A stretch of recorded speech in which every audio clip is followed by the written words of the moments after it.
नमस्कार, सगरमाथा प्राइम समाचारमा स्वागत छ। म राधिका तामा। नमस्कार, म अर्जुन नेपाल। सगरमाथा प्राइम समाचार सुरु गरौं अहिलेसम्मका मुख्य समाचारबाट। आफूलाई पार्टीबाटै निकाल्ने षड्यन्त्र भएको केपी ओलीको आरोप। पार्टीबाट निकाल्ने षड्यन्त्र असफल भएपछि माधव नेपालले प्रतिक्रियावादी दक्षिणपन्थी सरकार बनाउन मद्दत गरेको दावी। वामपन्थी एकता हुन नदिन आफूमाथि षड्यन्त्र भएको कृष्णबहादुर महराको भनाई। सुन तस्करीका प्रकरणको अनुसन्धानमा सरकारलाई सहयोग गर्ने प्रतिबद्धता। सुन प्रकरणमा उच्चस्तरीय समिति बनाउनु पर्ने प्रतिपक्षको अडान कायमै। सत्ता पक्षकै नेताहरूको सरकारप्रति असन्तुष्टि। प्रधानमन्त्री दाहाल कमजोर बन्दै गएको विश्लेषण। टक्सार विभागले 3 साउनमा सिनामङ्गलबाट बरामद ब्रेक सुमा रहेको सुन गाल्यो। गालेर जोग्दा सुनको तौल गाल्नु अघिको भन्दा 73 ग्राम घट्यो। र देशभर आँखा पाक्ने रोग प्रकोपको रूपमा फैलिँदै रोगको जोखिम बढेपछि उपत्यका लगायत तराई क्षेत्रका अधिकांश विद्यालयहरू बन्द। सजगता अपनाउन चिकित्सकहरूको सल्लाह।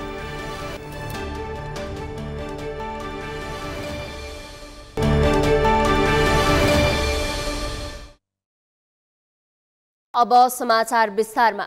नेकपा एमालेका अध्यक्ष केपी शर्मा ओलीले दक्षिणपन्थी सरकार बनाउन आफूलाई पार्टीबाटै निकाल्ने षड्यन्त्र भएको बताउनु भएको छ।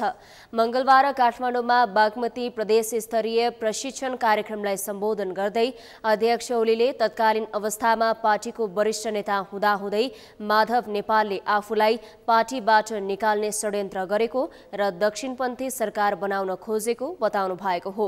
आफूलाई पार्टीबाट निकाल्ने षड्यन्त्र असफल भएपछि माधव नेपालले प्रतिक्रियावादी दक्षिणपन्थी सरकार बनाउन मद्दत गरेको उहाँले बताउनुभयो। 2/3 कम्युनिस्ट पार्टीको सरकार ढालेर पार्टीमा बसेर सरकार गिराउन भोट दिएको ओलीको भनाइ छ। अध्यक्ष ओलीले वामपन्थी चिन्तनलाई अहिले यथास्थितिवादी प्रकृतिवादी प्रतिक्रियावादीले सुन्न नचाहेको बताउनुभयो। साइनबोर्ड वामपन्थी राखेर स्वार्थ बोकेकाहरूले दक्षिणपन्थी झोला बोकेको उहाँले टिप्पणी गर्नुभयो।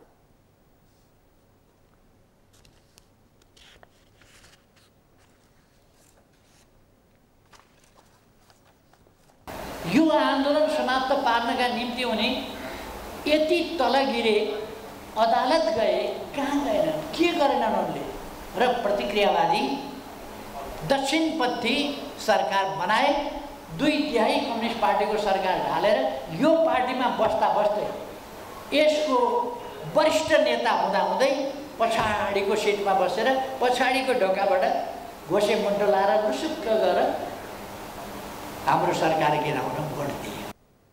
कार्यक्रममा एमाले उपमहासचिव प्रदीप गेवालीले विभिन्न दलका आएका नेता तथा कार्यकर्तालाई पार्टीको विचार र बुझाइमा एकरूपता ल्याउन चुनौती रहेको भन्दै प्रशिक्षण मार्फत यसलाई समाधान गर्नुपर्ने धारणा राख्नुभयो।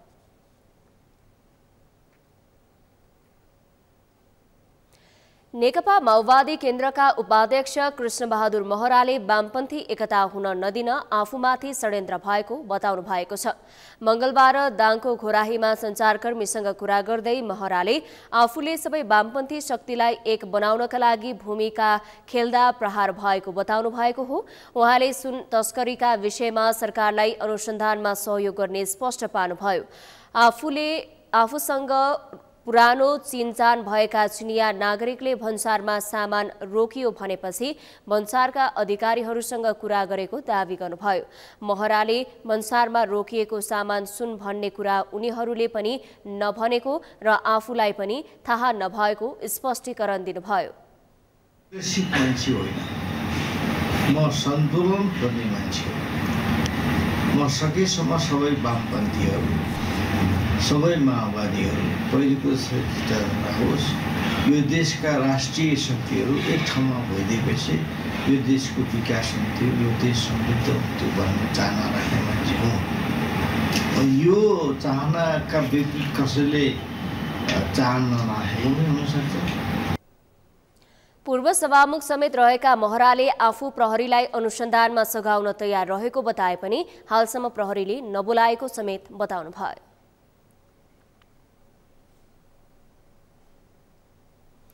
सरकारले सुशासन अभियानका रूपमा अनियमितता, संगठित अपराध, भ्रष्टाचारका फाइलहरू खोलेपछि राजनीतिको उच्च तहमा पुगेका नेताहरूमाथि समेत अनुसन्धान सुरु भएको छ। नेपाल प्रहरीको केन्द्रीय अनुसन्धान ब्युरो सीआईबीले ललिता निवास जग्गा घोटाला प्रकरणमा पूर्व प्रधानमन्त्रीद्वय माधव कुमार नेपाल र बाबुराम भट्टराईको बयान लिने तयारी गरेको छ। सीआईबीले ललिता निवास जग्गा प्रकरणमा पूर्व प्रधानमन्त्रीद्वय निर्णयकर्ताका रूपमा रहेको भन्दै बयान लिने तयारी गरेको छ। सरकारले सुरु गरेको सुशासन अभियानमा सुन तस्करी प्रकरणमा माओवादी केन्द्रका उपाध्यक्ष कृष्णबहादुर महरा समेत अनुसन्धानको घेरामा तानिएका छन्। अभियानले अपराधको जालो भत्काउन सक्छ कि सक्दैन त्यो हेर्न बाँकी रहेको भए पनि उच्च तहका नेताहरूमाथिको छानबिनले आम मान्छेमा केही आशा भने जगाएको छ। अमृत ढकालको रिपोर्ट। नेपाल प्रहरीको केन्द्रीय अनुसन्धान ब्युरो सीआईबीले बालुवाटार स्थित ललिता निवासको जग्गा हिनामिना गरेको अभियोगमा पूर्व प्रधानमन्त्री द्वय माधव कुमार नेपाल र बाबुराम भट्टराईको बयान लियो। सीआईबीले पूर्व प्रधानमन्त्री द्वय नेपाल र भट्टराईसँग संगठित अपराध निवारण ऐन 2070 र मुलुकी ऐन 2020 को कृत्य सम्बन्धी महलका दफा अन्तर्गत बयान लिएको हो। प्रहरीले कर्मचारी र बिचौलियामाथि मात्रै अनुसन्धान गरेकाले त्यसले अनुसन्धानलाई निचोडमा पुर्याउन नसक्ने भन्दै सर्वोच्च अदालतले पूर्व प्रधानमन्त्री द्वयमाथि पनि छानबिन गर्न आदेश दिएसँगै उनीहरू अनुसन्धानको घेरामा तानिएका हुन्। मन्त्री परिषदको निर्णयलाई सदर मात्रै गरेको भन्दै उनीहरूले यस प्रकरणमा आफ्नो कुनै संलग्नता नभएको दाबी गर्दै आएका छन्। तर निर्दोष र दोषी छुट्याउने काम कानुनको भएको भन्दै उनीहरूमाथि समेत प्रभावकारी छानबिन गर्नुपर्ने जानकारहरूको मत छ। तलदेखि माथिसम्म दोषी छन् भने सबैले सजाय पाउनुपर्छ, किन कानुन त राइट अफ इक्वालिटी होइन, सबैको लागि त सम्मान त हुनु पर्यो नि। प्रधानमन्त्रीले गरेको निर्णयको कारणले चाहिँ नि त्यो मोही कायम भएको छ, जग्गाको सुक्री बिक्री भएको छ, राज्यलाई हानि नोक्सानी भएको छ भने त्यो प्रधानमन्त्री पनि हामीले चुनेर पठाएको मान्छे होइन होइन ऊ चाहिँ नि कानुनको अनुसन्धानको दायराभन्दा बाहिर रहन त सक्दैन होइन। नेपालको एउटा प्रधानमन्त्रीले चाहिँ नि भ्रष्टाचारमा गर्यो अथवा गर्दैछ भन्ने कुरा जगजाहेर भएर आइसक्यो भनेदेखि नि उनले कानुनको अनुसन्धानमा आउनु पर्दैन। अहिले हेर्नुहोस् त पाकिस्तानको प्रधानमन्त्री चाहिँ उसमा छ, थुनामा छ।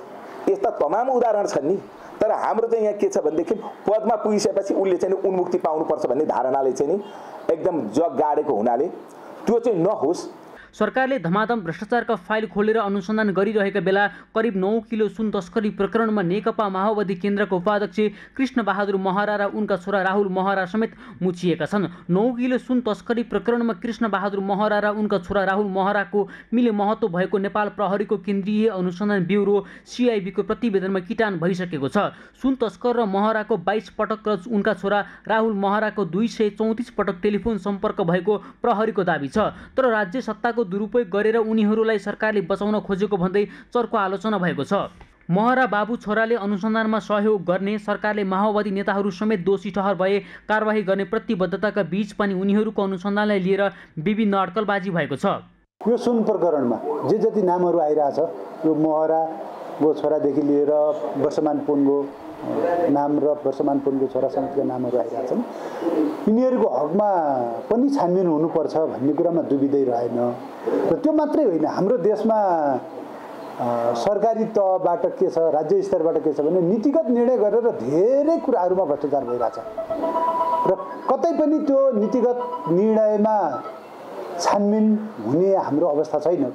भ्रष्टाचारमा संलग्न जो कोहीलाई पनि अनुहार नहेरी कारबाही गर्ने सरकारले प्रतिबद्धता गरेको छ। तर सोमबार राति बसेको सत्ता गठबन्धनको बैठकले गौर हत्याकाण्डको फाइल अघि नबढाउने तथा काङ्ग्रेसका अधिकांश सांसदले सुन तस्करी प्रकरणमा उच्च स्तरीय छानबिन समिति बनाउनु पर्ने भन्दै दिएको सुझावलाई अस्वीकार गरेपछि भने अनुसन्धान प्रभावकारी हुनेमा थुप्रै आशंका जन्मिएका छन्। बयान लिनका लागि मात्रै अभियुक्तको बयान लिने र उनीहरूलाई प्रहरीको अनुसन्धानबाट चोख्याउन सक्ने विश्लेषण पनि भएको छ। तर आफूहरू कसैको दबावमा नपरी अनुसन्धान गर्ने बताएको नेपाल प्रहरीले अनुसन्धानबाट दोषी ठहर भएका सबैलाई कारबाही गर्ने प्रतिबद्धता जनाएको छ। होइन, यो प्रभाव दबावमा अनुसन्धान हुँदैन। अनुसन्धान भनेको चाहिँ इभिडेन्स बेसमा प्रमाणहरूको आधारमा हो। अदालतले पनि प्रमाणकै आधारमा सजाय तोक्ने अथवा छोड्ने कामहरू छ। त्यसैले हामीले चाहिँ प्रमाण जुटाउने काम गर्छौँ। अनुसन्धानमा खटिने टोलीले प्रमाणको आधारमा यदि नियन्त्रणमा लिनुपर्ने परिस्थिति भयो भने नियन्त्रणमा लिन्छ र अगाडि चाहिँ मुद्दा बढ्छ। तेस्रो पटक प्रधानमन्त्री बनेका पुष्पकमल दाहालले यसपालि जनताले प्रत्याभूति गर्ने गरी काम गर्ने प्रतिबद्धता गरेका थिए। सोही अनुसार सेवा प्रवाह र सुशासनलाई प्रधानमन्त्री दाहालले प्राथमिकतामा राखेर काम गरेका छन्। भ्रष्टाचारको अभियोगमा विपक्षी दलका नेता अनुसन्धानको घेरामा तानिँदा सरकारले सुशासनको अभियान सुरु गरेको दाबी गरेको सरकारले सत्तारूढ दल र आफ्नै पार्टीका शीर्ष नेताहरू मुछिएका प्रकरणको फाइल खोल्न भने आनाकानी गरेको आरोप लाग्ने गरेको छ। सगरमाथा टेलिभिजनका लागि क्यामेरामा गौरव खड्का र सन्तोष चन्दका साथमा अमृत रकाल, काठमाडौँ। विगत 3 सातादेखि प्रमुख प्रतिपक्ष दल नेकपा एमाले सुन प्रकरणमा उच्च स्तरीय छानबिन समितिको माग राख्दै निरन्तर संसद बैठक अवरोध गर्दै आएको छ। यस्तैमा सोमबारको बैठकमा बोल्ने समय पाएका नेपाली कांग्रेसका सांसद सुनिल शर्माले प्रधानमन्त्री र गृहमन्त्रीलाई आतंककारीको संज्ञा दिएपछि संसद बैठक झन बिथोलियो। सुन प्रकरणमा गृहमन्त्रीको संलग्नता रहेको आरोप लगाउँदै शर्माले गृहमन्त्रीको राजीनामा माग गरेका छन्। प्रतिपक्ष साथसाथै सत्तापक्षकै सांसदले सरकारप्रति असन्तुष्टि जनाउँदा प्रधानमन्त्री पुष्पकमल दाहाल नेतृत्वको सरकार कमजोर बन्दै जान थालेको विश्लेषण हुने गरेको छ। यशोदा भण्डारीको रिपोर्ट। सोमबार बसेको संसद बैठकमा नेपाली कांग्रेसका सांसद सुनिल शर्माले प्रधानमन्त्री पुष्पकमल दाहाल र गृहमन्त्री नारायण काजी श्रेष्ठलाई आतंककारीको संज्ञा दिएका छन्। सुन प्रकरणमा गृहमन्त्रीको समेत संलग्नता रहेको आरोप लगाउँदै सरकार आतंककारीको नेतृत्वमा चलेको उनको आरोप छ। सोमबार संसदमा बोल्दै सुन प्रकरणका मुख्य योजनाकारलाई छानबिनको दायरामा ल्याउन नसकेको भन्दै सांसद शर्माले गृहमन्त्रीको राजीनामा माग गरेका छन्। गृहमन्त्रीले राजीनामा नदिए आमरण अनसन बस्ने शर्माको चेतावनीले संसद झनै बिथोलिएको छ। यो मुलुकका सुन तस्करहरूका नायकहरूको अथवा त्यहाँ संलग्न अथवा त्यसमा नैतिक रूपमा संलग्न मान्छेहरूको जब यो सदनमा राजीनामा मागे तब मलाई यो गिरफ्तारी गर्ने काम गरियो भनेदेखि यो देशको गृहमन्त्री, यो देशको प्रधानमन्त्री, यो देशको गृहमन्त्री र प्रधानमन्त्री आतंककारीहरूको सरकारको नेतृत्व गर्दै हुनुहुन्छ कि डेमोक्रेटिक सरकारको नेतृत्व गर्दै हुनुहुन्छ? सांसद सुनिल शर्माले दिएको अभिव्यक्तिप्रति माओवादी केन्द्रले नियमापत्ति जनाए पनि सरकार गठनमा कांग्रेसको प्रमुख भूमिका रहेकोले कांग्रेसको विरोध गर्न भनिसकेको छैन। माओवादी केन्द्रले सुन प्रकरणको विषयमा सिआइबीले छानबिन गरिरहेको बताउँदै उच्च स्तरीय छानबिन समिति तत्काल गठन नगर्ने पक्षमा छ। अब हिजो एकजना मान्यजीले संसदमा प्रधानमन्त्री र गृहमन्त्री दुवैजनालाई आतंककारी भन्ने शब्द अलि प्रयोग गर्नुभयो। त्यो संसदीय परम्परा, अभ्यास, शिष्टताका हिसाबले चाहिँ फेरि अमर्यादितै शब्द हो। हाम्रो दलका तर्फबाट तुरुन्तै त्यहाँ नियमापत्ति पनि गरिएको छ। मलाई जहाँसम्म लाग्छ अब यो विकल्पै सबभन्दा राम्रो विकल्प हो कि सिआइबीलाई अहिलेलाई प्रारम्भिक चरणको अनुसन्धान गर्नका लागि दिने। सिआइबीले चाहिँ मुद्दा बनाएर दर्ता गरेका उप चित्त बुझेन, यो माथि चाहिँ हामीलाई ठिक ढङ्गले चाहिँ चित्त बुझेको छैन भन्ने लाग्यो भने बाँकी अर्को समिति बनाउला। यता नेपाली कांग्रेसको संसदीय दलको बैठकले पनि सुनिल शर्माको अभिव्यक्तिप्रति औपचारिक धारणा प्रस्तुत गरेको छैन। यद्यपि कांग्रेस इतर समूहले भने शर्मालाई समर्थन जनाउँदै सुन प्रकरणका मुख्य नायक समातिनुपर्ने र उच्च स्तरीय छानबिन समिति गठन गर्नुपर्ने बताएका छन्। यद्यपि संस्थापन पक्षले भ्रष्टाचारका मुद्दामा सिआइबीले छानबिन गरिरहेको बताउँदै सरकारप्रति सकारात्मक देखिएको छ। राष्ट्रको सर्वोत्तम हितका लागि राजनीतिक स्थिरता आवश्यक छ। गठबन्धनको स्थिरता र स्थायित्वका लागि प्रभावकारी रूपमा काम गर्न आवश्यक छ। तसर्थ नेपाली कांग्रेस संसदीय दलको यो बैठक गठबन्धनको स्थिरता र स्थायित्वका लागि प्रभावकारी रूपले काम गर्ने निर्णय गर्दछ। संसदमा सत्ता पक्षकै सांसदहरूले प्रधानमन्त्री र गृहमन्त्रीलाई आरोप लगाउँदा समेत सरकारको नेतृत्व गरिरहेको माओवादी केन्द्र निरीह जस्तै बनेको छ। संसदमा कमजोर सिट संख्याका कारण कांग्रेसको सहायताले सरकारमा रहेको माओवादी केन्द्रले कांग्रेसको विरोध गर्न सकेको छैन। संसदमा कमजोर सिट संख्याका कारण प्रधानमन्त्रीको निरीहपन साबित भएको विश्लेषकको तर्क छ। अहिले पनि माओवादीको संख्या जुन छ उनीहरूले आफ्नो जुन पोजिसन छ त्यो पोजिसनको आधारमा काम गर्ने जुन वातावरण सिर्जना गर्न खोजिरहेका छन् त्यसमा नेपाली कांग्रेसले दह्रो साथ दिएन भने अगाडि बढ्न सक्ने सम्भावना छैन। सुनिल शर्माको विषयमा नेपाली कांग्रेसको धारणा के हो त? नेपाली कांग्रेसले उहाँको विषयमा के कुरा चाहिँ गर्छ त? वास्तवमा त्यो त्यसरी ल्याउन सक्यो भने अगाडि जान सक्छ र अब अहिले उहाँलाई समाएर फेरि चाहिँ सत्ताबाट बाहिर जानु पनि माओवादीका लागि सायद हितकर छैन होला। त्यसका लागि हितकर त कति छ चाहिँ त्यो अर्को विषय गराउन सक्ला। त्यस कारणले गर्दाखेरि प्रधानमन्त्री चाहिँ निरीह भएको जस्तो लाग्दछ मलाई। गृहमन्त्री नारायण काजी श्रेष्ठले सुन प्रकरण छानबिनका लागि समिति गठन गर्न 35 दिनको समय माग गरेका छन्। सिआइबीले सुन तस्करीको अनुसन्धान गरिरहेको बेला राजनीतिक हस्तक्षेप गर्नु उचित नरहेको गृहमन्त्रीको तर्कमा प्रमुख प्रतिपक्ष साथै सत्ता पक्षका सांसद सरकार विरुद्ध खनिँदा प्रधानमन्त्रीलाई सुशासन कायम गर्ने बाचा पूरा गर्न र सरकार जोगाउन दुवै हम्मे परेको छ। सगरमाथा टेलिभिजनका लागि क्यामेरामा गौरव खड्काका साथमा यशोदा भण्डारी, काठमाडौँ। अर्थमन्त्री डाक्टर प्रकाश शरण महतले अर्थतन्त्र सकारात्मक बाटोमा उन्मुख रहे पनि नकारात्मक मात्रै सोच राख्ने प्रवृत्ति देखिएको बताउनु भएको छ। आन्तरिक राजस्व विभागले मङ्गलबार काठमाडौँमा आयोजना गरेको व्यवस्थापन गोष्ठी उद्घाटन गर्दै मन्त्री महतले पछिल्लो समय मुलुकको अर्थतन्त्र सुधार हुँदै सकारात्मक बाटोमा उन्मुख भए पनि आम मानिस र निजी क्षेत्रमा अर्थतन्त्रबारे सकारात्मक धारणा बन्न नसकेको बताउनु भएको हो। उहाँले कोरोना महामारी र रुस युक्रेन युद्धको असर लगायतका कारण अर्थतन्त्र समस्यामा परेको भए पनि सुधारका लागि सबै क्षेत्रबाट सकारात्मक धारणा बन्दै जानुपर्नेमा त्यसो हुन नसकेको जिकिर गर्नुभयो।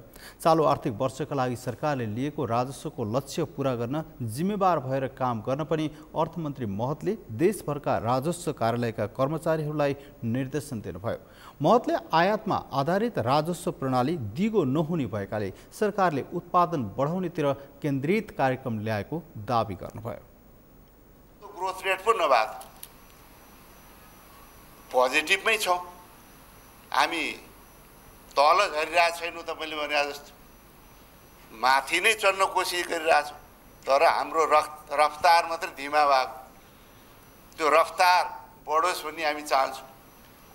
त्यो बढ्नको लागि सबैको हौसला, यो उकालो त चढ्नु कामै छैन, ती थचकै बस चढ्न सकिन्न। कार्यक्रममा आन्तरिक राजस्व विभागका महानिर्देशक दीर्घराज मैनालीले प्रणालीमा सुधार गर्दा पनि जीडीपी सकारात्मक भए पनि राजस्व सङ्कलन भने कम हुनुको कारणबारे अध्ययन भइरहेको बताउनुभयो। उहाँले कर प्रणालीलाई सुस्त दुरुस्त राखेकाले लक्ष्य अनुसारको राजस्व सङ्कलन हुने विश्वास व्यक्त गर्नुभयो। त्यस्ता चाहिँ नीतिहरूमा कानुनहरूमा भएका त्यस्ता चिजहरूलाई सुधार गरेका छौँ। हाम्रो जीडीपी ग्रोथ पोजिटिभ छ, तर रिभेन्यू चाहिँ कलेक्सन चाहिँ नेगेटिभ कसरी भयो त्यो हामी चाहिँ अध्ययन गर्दैछौँ। त्यसकारण यो दुईवटा अमिल्दो कुरा छ। जीडीपीको वृद्धि दरभन्दा राजस्व वृद्धि दर बढी हुनुपर्ने, तर माइनस भएको छ। हामीले हाम्रो प्रणालीमा पनि सुधार गरिरहेका छौँ, गर्दैछौँ र थप हामीले जमर्को गरेका छौँ। त्यस्तै निजी व्यवसायहरूले करको दरभन्दा पनि दायरा बढाउन सके सरकारले राखेको लक्ष्य अनुसार राजस्व उठ्ने धारणा राखेका थिए। ठूलो सङ्ख्यामा व्यवसाय तथा व्यक्तिहरू कर प्रणाली बाहिर रहेकाले त्यसलाई समेट्न सक्नुपर्ने उनीहरूको भनाइ छ। व्यवस्थापन गोष्ठी 2 दिनसम्म चल्ने राजस्व विभागले जनाएको छ।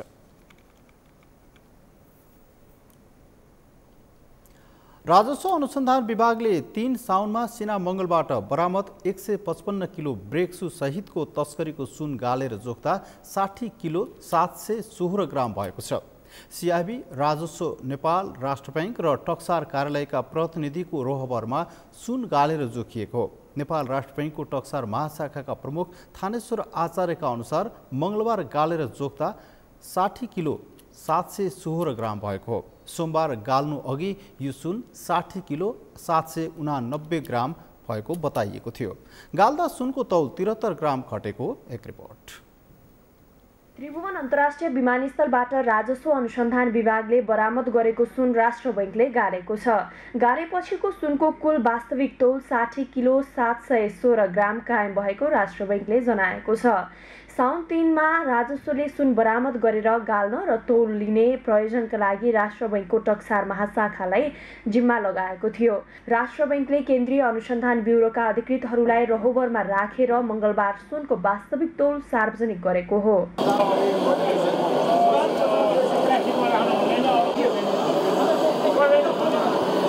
मङ्गलबार महाशाखामा सुनलाई पूर्ण रूपमा गाल्दै जर्ती निकालेर जोख्दा 60 किलो 716 ग्राम तौल भएको हो। सुन गालिएपछि महाशाखाका निर्देशक थानेश्वर आचार्यले सुन तस्करी काण्डमा टक्सारमा ल्याउँदा 155 किलो भएकोमा ब्रेक्सु र कार्टुनबाट निकाल्दा 60 किलो 779 ग्राम भएको र गालेपछि 60 किलो 716 ग्राम तौल आएको जानकारी दिए। उनले गालिएको सुनलाई 34वटा बिस्कुट बनाइएको र जर्ती 73 ग्राम निस्किएको बताए। सुन गालिएसँगै अब गुणस्तर परीक्षण हुने उनको भनाइ छ। गालिसकेपछि 60 किलो 716 ग्राम तपाईको चाहिँ नै सुनको तौल आएको छ र यसमा चाहिँ 34वटा चाहिँ बिस्किट साँचोमा बनेका छन् र त्यसमा चाहिँ नि जर्ती 73 ग्राम मात्र गएको छ। र यहाँहरूले बुझ्नुपर्ने कुरा के छ त भन्दाखेरि चाहिँ यो अब हामीले आरसे परीक्षणको लागि छुट्याएका छौँ र आरसे परीक्षण गरिसकेपछि यो सुनको गुणस्तर कति हो, प्योर सुन हो या कमसल सुन हो, जे हो त्यो तपाईहरूले विदिन 1 विक मलाई प्रोबेबली म 3 दिनभित्र गर्ने जमर्को गर्छु र त्योभन्दा पनि बढी लाग्यो भनेदेखि चाहिँ 1 हप्ताभित्र चाहिँ नै यसको टच समेत तपाईँले थाहा पाउनुहुन्छ। यो व्यवस्थापनको प्रक्रिया भनेको अब नेपाल सरकारको हातमा हो र हामी अहिले कस्टडियनको रूपमै हो। सोमबारदेखि राष्ट्र बैंकले सुन ब्रेक प्याडबाट अलग गर्ने र गाल्ने प्रक्रिया सुरु गरेको थियो। असार 30 मा हङकङबाट क्याथे प्यासिफिकको उडान मार्फत आएको सुन रेडी ट्रेड प्रणालीले मगाएको खुलेको थियो। 160वटा ब्रेक प्याडमा छिपाएर सुन काठमाडौँ ल्याइएको थियो। सुन सहितको ब्रेक प्याडको तौल 155 रहेको थियो।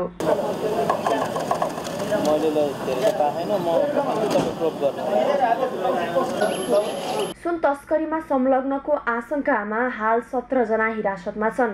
केन्द्रीय अनुसन्धान ब्युरो CIB ले संगठित तस्करी विरुद्धको कसुरमा आरोपितहरू विरुद्ध अनुसन्धान गरिरहेको छ। कक्षा 12 को नतिजा सार्वजनिक भएको छ। गत वैशाख 26 गतेदेखि सुरु भई जेठ 5 गते सम्पन्न भएको उक्त परीक्षाको नतिजा मंगलबार अपराह्न सार्वजनिक भएको। परीक्षा नियन्त्रण कार्यालयका अनुसार देशभरका 1457 परीक्षा केन्द्रबाट करिब 4,67,389 विद्यार्थी कक्षा 12 को परीक्षामा सहभागी भएका थिए। बोर्डका अनुसार करिब 51.91% मात्र ग्रेडेड उत्तीर्ण भएका छन्। त्यस्तै 49.09% भने नन ग्रेडेड भएका छन्। यो नतिजा गत वर्षमा भन्दा 3% बिन्दुले सुधार भएको बोर्डको दाबी रहेको छ। राष्ट्रिय परीक्षा बोर्डले 35% भन्दा कम अङ्क ल्याउनेलाई नन ग्रेडेड राख्दै आएको छ। उनीहरूले माथिल्लो तह अध्ययन गर्न पाउने छैनन् र पुनः ग्रेड वृद्धिको परीक्षा दिनुपर्ने भएको छ।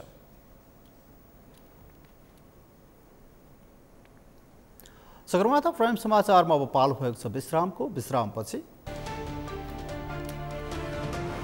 देशभर आँखा पाक्ने रोग प्रकोपको रूपमा फैलिँदै रोगको जोखिम बढेपछि उपत्यका लगायत तराई क्षेत्रका अधिकांश विद्यालयहरू बन्द, सजगता अपनाउन चिकित्सकहरूको सुझाव। रुसको दक्षिणी क्षेत्र डागेस्तानमा रहेको एक पेट्रोल पम्पमा विस्फोट हुँदा 35 जनाको मृत्यु, 5 दर्जनभन्दा बढी घाइते। र वेस्ट इन्डिजको क्यारिबियन प्रिमियर लिग 2023 रेड कार्डको नयाँ नियम लागू हुने, स्लो ओभर रेट देखिएका टोलीले रेड कार्ड पाउने।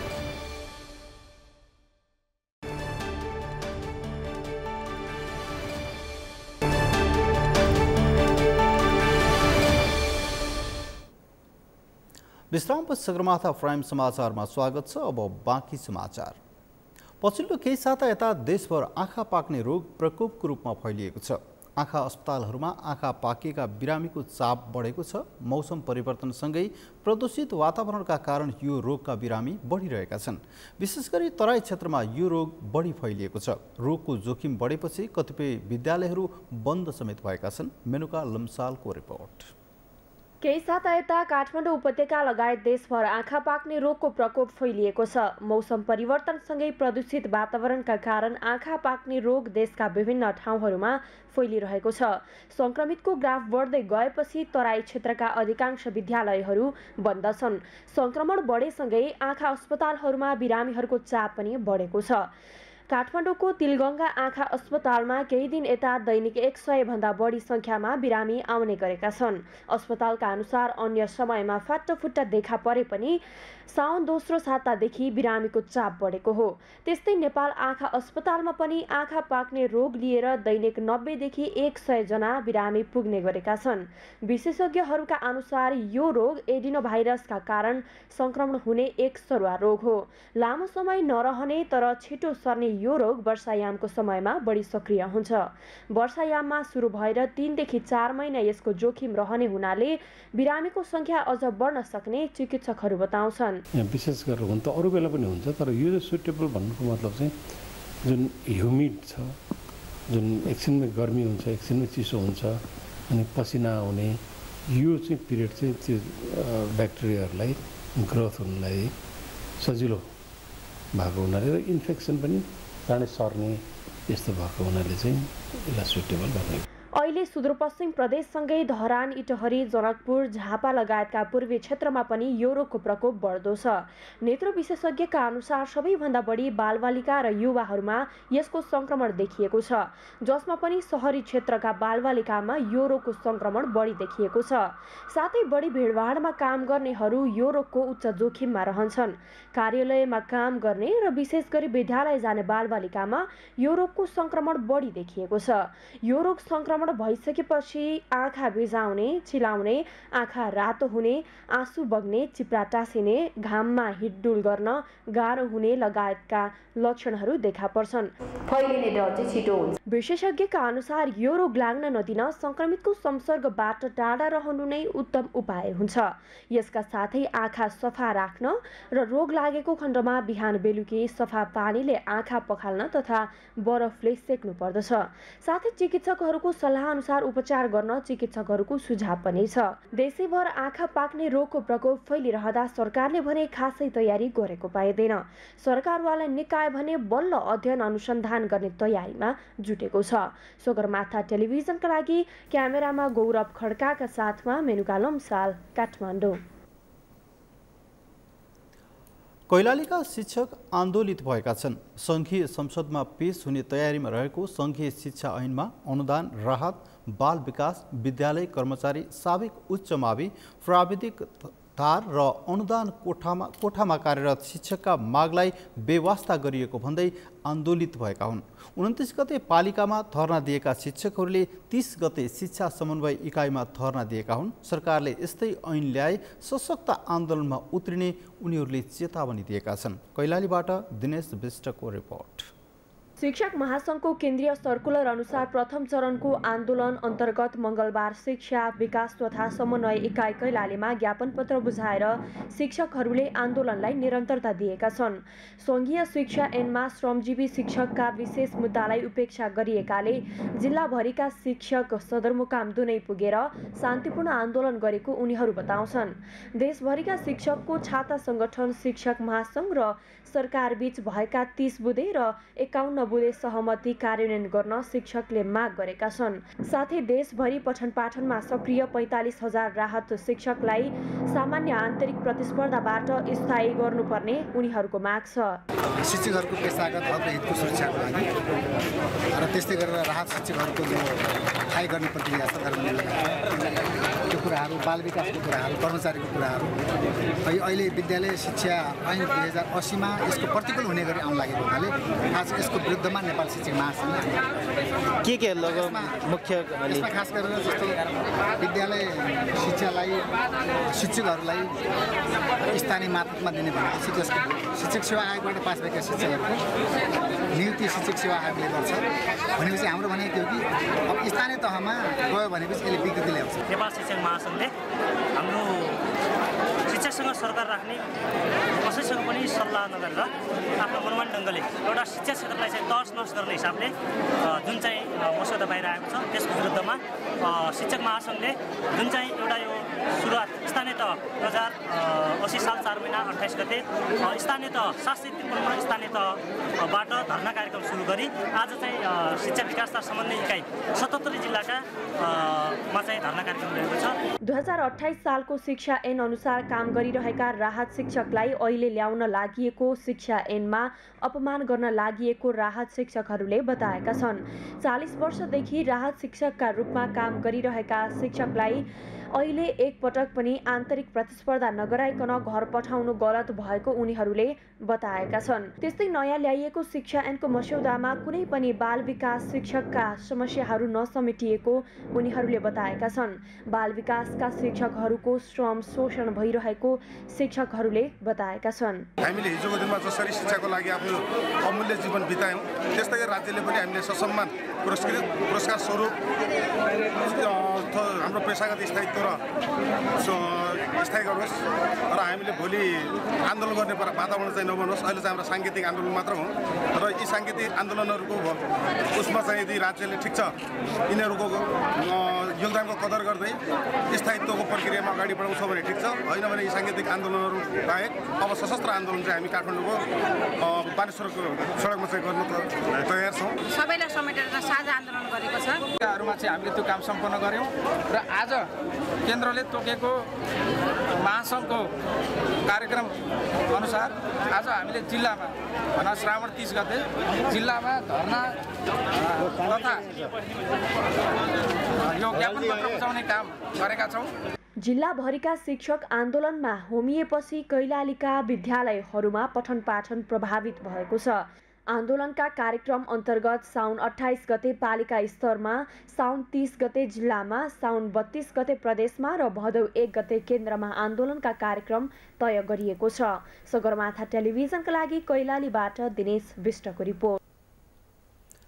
नेपालको सुरक्षा अङ्ग प्रहरीमा कार्यरत कर्मचारीहरू असुरक्षित बनेका छन्। सडकमा ड्युटीमा खटिँदा होस् या कार्यालयमा वर्दीमा रहेका प्रहरी कुटिएको घटनामा वृद्धि भएको छ।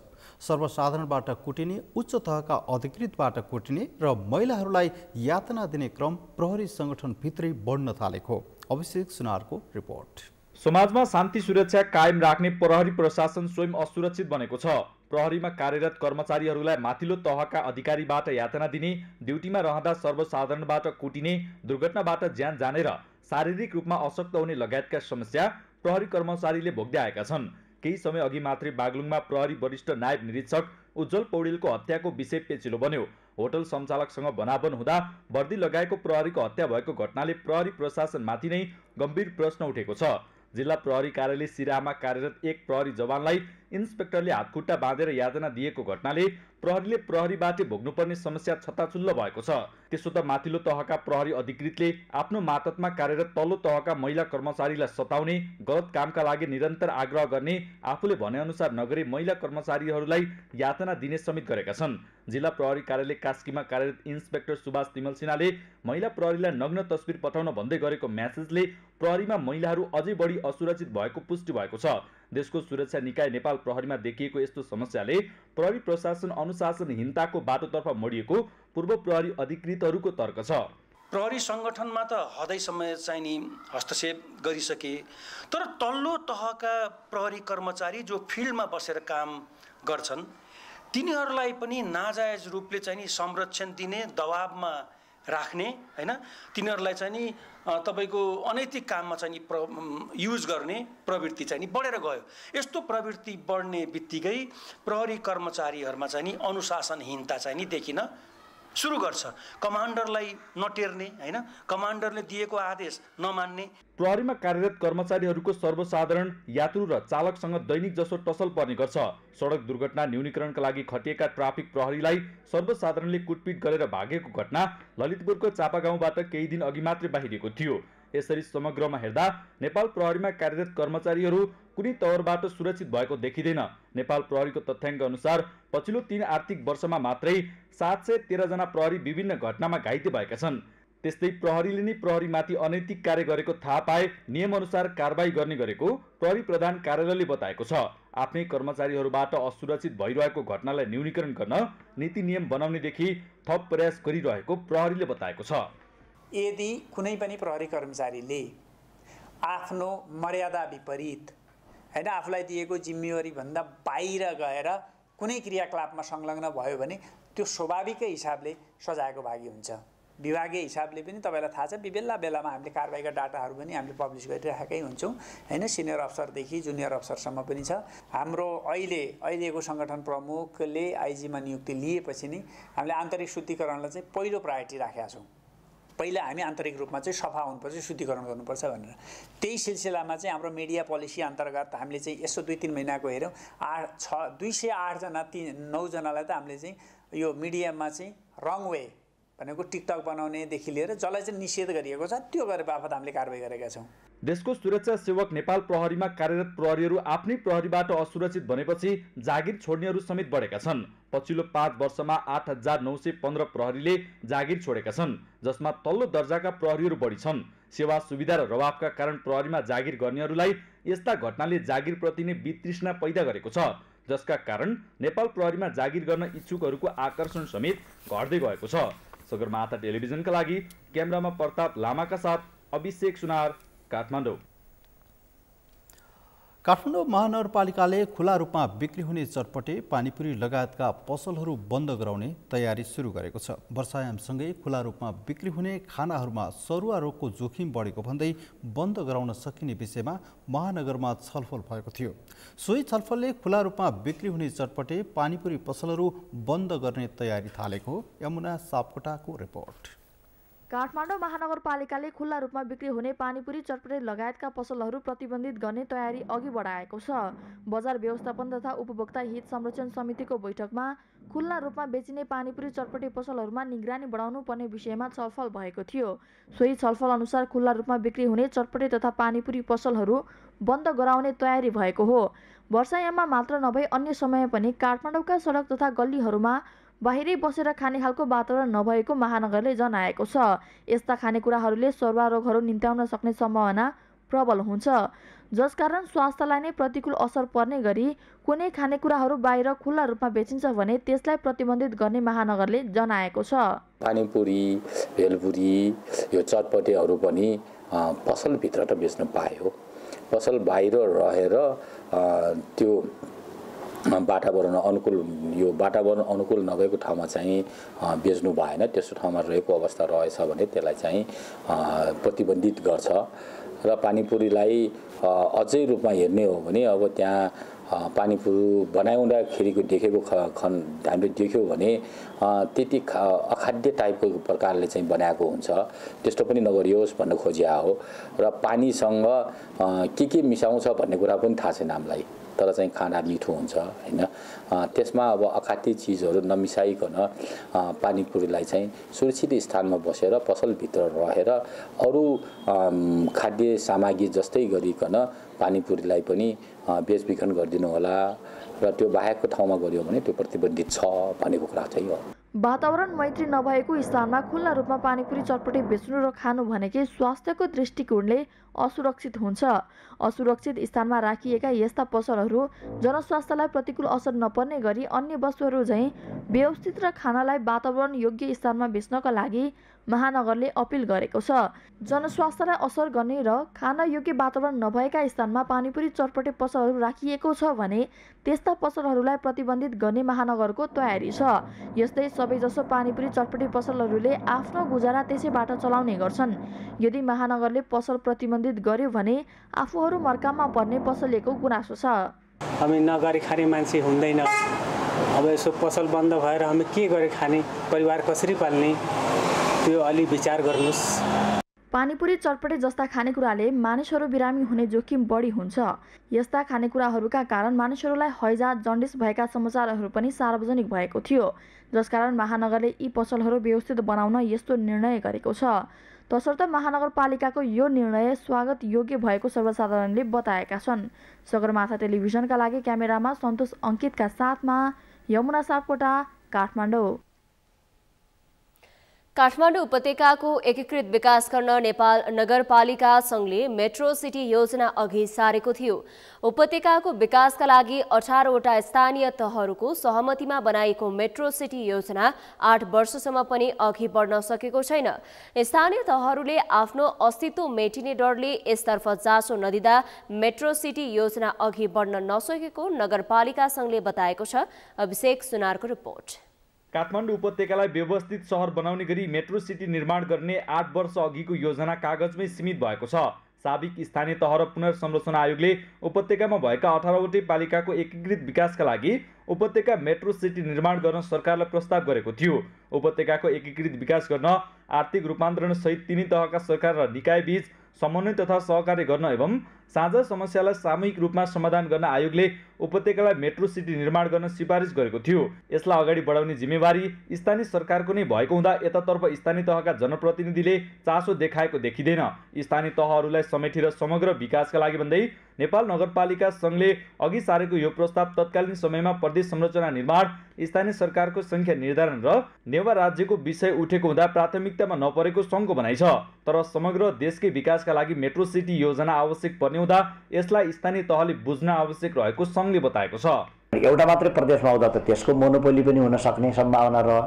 त्यस कारणले त्यसले त्यो चाहिँ ग्रो गर्न पनि नसक्ने र त्यसलाई अलिकति बेग्लै त्यसको फिजिकल डेभलपमेन्टको प्लान, त्यसको चाहिँ आर्थिक विकासको प्लान बेग्लै किसिमले लैजानुपर्छ। त्यसले समग्र देशको आर्थिक उन्नतिमा, कुल गारस्थ उत्पादनमा त्यसले टेवा दिन सक्छ भन्ने अवधारणाको हिसाबले चाहिँ यो आएको र मलाई लाग्छ अझै पनि यसको सान्दर्भिकता चाहिँ सकिएको छैन।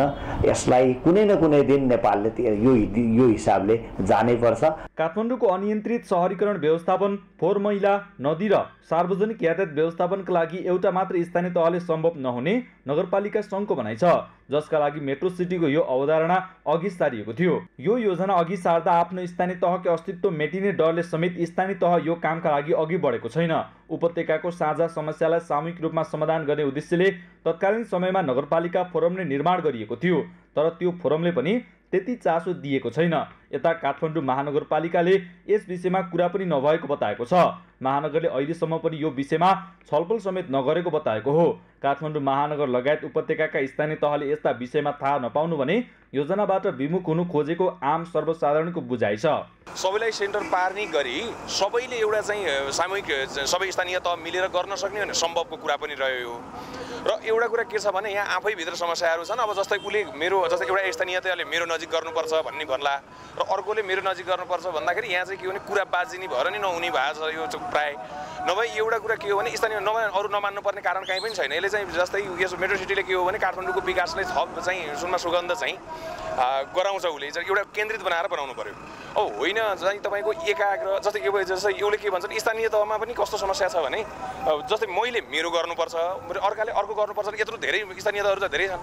यो त मेट्रो सिटी तपाईँको योजनालाई सफल पार्नु छ भने अझै नआउरो नि। तपाईँको कस्तो पनि पपुलेसन बढिरहेको छ त हेर्नुहोस्। तिनवटा तह भनौँ न, एउटा उपत्यका भनौँ, अब तिनवटा तपाईँको चाहिँ यहाँ चाहिँ अब सहर छ होइन, तपाईँको पाटन, भक्तपुर, काठमाडौँ हुनु होइन। अब तपाईँको चाहिँ यो तिनवटा सिटी मिल्यो भनेदेखि तपाईँको चाहिँ अन्डरग्राउन्ड मेट्रो सिटीमा अन्डरग्राउन्ड मेट्रो नै बनाउन सकिन्छ। त राजधानी काठमाडौँलाई प्रदेशभन्दा छुट्टै लगेर मेट्रो सिटी बनाउनु पर्ने सङ्घको भनाइ छ। सङ्घीय व्यवस्था भएका मुलुक भारत, अमेरिका, जापान, मेक्सिको लगायतका देशमा राजधानीको एकीकृत विकास गर्न मेट्रो सिटी निर्माण गरेको उदाहरणहरू हेरेर नेपालले सिक्नुपर्ने सङ्घको भनाइ छ।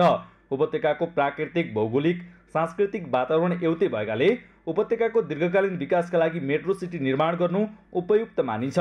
सगरमाथा टेलिभिजनका लागि क्यामेरामा गौरव खड्काका साथ अभिषेक सुनार, काठमाडौँ। उपत्यकाको एकीकृत विकासका लागि ल्याइएको मेट्रो सिटी योजनाले प्राथमिकता नपाउँदा राजधानी काठमाडौँ अव्यवस्थित बन्दै गएको छ।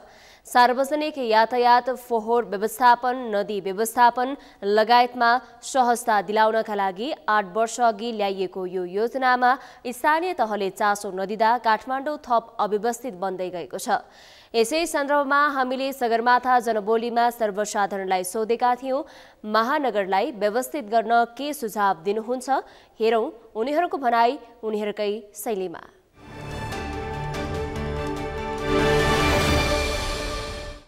ढलको व्यवस्था, ढलले गर्दाखेरि जस्तो अनामनगर चाहिँ धोइ खोलाहरू जम्मै चाहिँ डुबे नि, त्यो ढल व्यवस्थित नभएर बाढी आउँदाखेरि ढल फेलियो, जम्मै घर डुब्यो। दोस्रो कुरो चाहिँ अब खानेपानी र तेस्रो खानेपानीको पनि अब जस्तो व्यवस्था कति ठाउँ चुहिरहेछ, लिकेज भइरहेछ हैन। तेस्रो कुरो भनेको चाहिँ यो तारहरू, बिजुली तारहरू जथाभावी चाहिँ फैलिरहेछ हैन।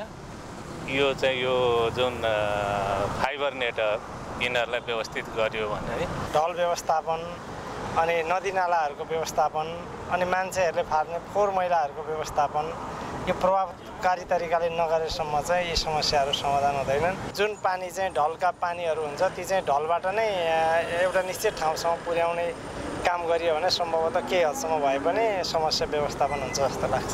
एकतर्फीबाट आइरहेछ नि त्यसलाई चाहिँ व्यवस्थित एउटा आउने एउटा जाने लेन बनाइराखे होइन त्यो भयो 6 जना त तर खासै भएको छैन।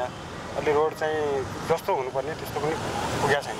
अझ व्यवस्थित जुन उहाँ भिजन लिएर हिँड्दै हुनुहुन्छ त्यसलाई जनताले सहयोग गरिदियो भने झन् राम्रो हुनसक्छ भन्ने मैले आशा राखेको छु है। कुनै निर्णय गर्दै डाइरेक्ट पब्लिकले हेर्नु पर्यो र यो काठमाडौँलाई अझ राम्रो व्यवस्थित बनाउनको लागि मानवको लाइफ नै एजुकेसन हो कि एजुकेसनभन्दा वञ्चित बसेर कोही केही पनि गर्न सक्दैन। अनपढ गाउँहरू हेर्दै हुनुहुन्छ कि कहाँ आएर ठाउँमा बसेर यस्तो भ्रष्टाचारी गरिरहेछ। मैले त नेता नै हेर्दैन यो देशमा कि है। सौन्दर्य बिगार्ने चाहिँ यो तार हो कि माथिको त्यो तारलाई चाहिँ कसरी अन्डरग्राउन्ड गरेर हुन्छ कि त्यो अब जमिनमा तपाईँको पाइप राखेर हुन्छ त्यसलाई व्यवस्था गर्नुपर्छ नम्बर 1।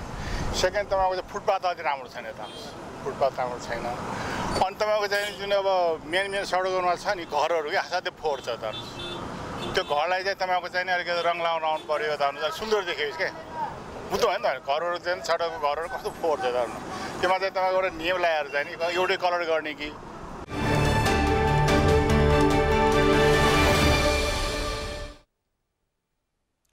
सगरमाथा समाचारमा अब पालो विश्रामको। विश्रामपछि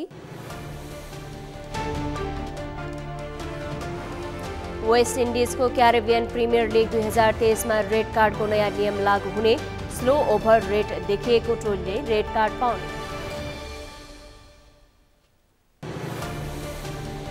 र फिफा महिला विश्वकपमा स्पेन पहिलो पटक फाइनलमा प्रवेश, पहिलो सेमिफाइनलमा स्विडेन 2-1 गोल अन्तरले पराजित।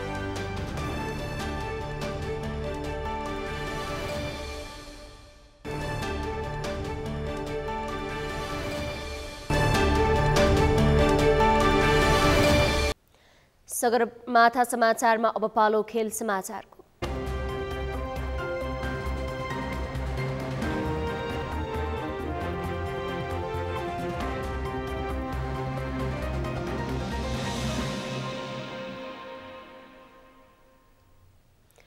अब क्रिकेटमा पनि रेड कार्डको प्रयोग हुने भएको छ। वेस्ट इन्डिजको क्यारिबियन प्रिमियर लिग CPL 2023 मा रेड कार्डको यस्तो नयाँ नियम आउने भएको हो।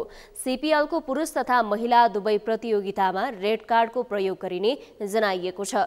यदि कुनै टिमले तोकिएको समयभित्र आफ्नो कोटाको 20 ओभर पूरा नगरेमा स्लो ओभर रेट अन्तर्गत यो नियम लागू हुनेछ। आउँदो बिहिबारदेखि सुरु हुने प्रतियोगितामा यो नियम पहिलो पटक प्रयोग हुन लागेको हो। CPL का प्रतियोगिता सञ्चालन निर्देशक माइकल हलले पछिल्लो समय T20 क्रिकेटको अवधि बढ्दै गएकाले त्यसलाई नियन्त्रण गर्न रेड कार्डको नियम लागू गरिएको बताइएको छ। CPL को नियम अनुसार 18औं ओभरको खेल सुरु हुनुभन्दा अगाडि स्लो ओभर रेट देखिएका फिल्डिङ टोलीको एक अतिरिक्त खेलाडीलाई 30 यार्डको घेरामा बोलाइनेछ। यसो हुँदा 30 यार्डभित्र 5 जना खेलाडी हुनेछन्। खेल कहिले काहीँ ब्याटिङ गर्ने टिमका कारण पनि लम्बिने गर्छ। यस्तो अवस्थामा एम्पायरले पहिलो तथा अन्तिम चेतावनीपछि ब्याटिङ गर्ने टिमले बदमासी गरेको पाइएमा जरिवाना स्वरूप 5 रन घटाउनेछन्। कुनै पनि T20 खेलमा एक पारी 85 मिनेटको हुन्छ।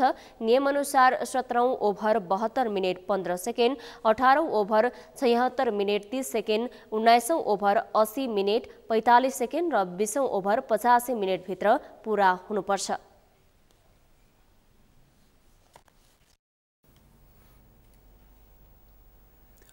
अस्ट्रेलिया र न्युजिल्यान्डमा जारी फिफा महिला विश्वकपमा स्विडेनलाई पराजित गरी स्पेन पहिलो पटक फाइनल प्रवेश गरेको छ। मंगलबार न्युजिल्यान्डमा भएको पहिलो सेमिफाइनलमा स्पेनले स्विडेनलाई 2-1 गोल अन्तरले पराजित गरेको हो। सुरुवाती 6 संस्करणमा सहभागिता नजनाएको स्पेन 7औं संस्करणमा समूह चरणबाट तथा गत संस्करणमा प्री क्वार्टर फाइनलबाट बाहिरिएको थियो। स्पेनको जितमा साल्मा पुरेलु र ओल्गा कामुइनाले समान 1-1 गोल गरिन्। उता स्विडेनका लागि ब्लोबेस्टले 1 गोल गरिन्। स्पेनले अब उपाधिका लागि बुधबार हुने दोस्रो सेमिफाइनलको विजेतासँग खेल्ने भएको छ। दोस्रो सेमिफाइनलमा इङ्ल्यान्ड र सहआयोजक अस्ट्रेलिया खेल्ने भएका छन्।